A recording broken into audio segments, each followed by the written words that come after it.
एक पुरसुकून गांव की गली में रहमत अली की छोटी सी करियाने की दुकान थी, जहां उसकी प्यारी बेटी आयशा निहायत मोहब्बत से दुकान का सामान तरतीब देती और हर काम खुशी खुशी करती थी।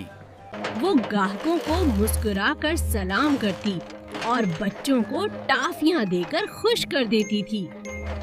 एक दिन अचानक गांव में तेज बारिश शुरू हो गई और रास्ते कीचड़ से भर गए। आयशा ने देखा कि एक बूढ़ी दादी अम्मा मुश्किल से कीचड़ में चल रही हैं। वो फौरन छतरी लेकर दौड़ी और दादी अम्मा को सहारा देकर दुकान की तरफ लाई। दुकान के अंदर आयशा ने दादी अम्मा को पानी दिया और आराम से बिठाया। अल्लाह तुमको खुश रखे बेटा। अल्लाह तुमको लंबी उम्र दे। दादी अम्मा ने हाथ उठाकर आयशा को दिल से दुआएं दी। बारिश रुकने के बाद गांव वाले आयशा की नेकी की तारीफ करने लगे। उस दिन सब ने सीखा कि छोटी सी नेकी भी दिलों में बड़ी खुशी पैदा कर देती है।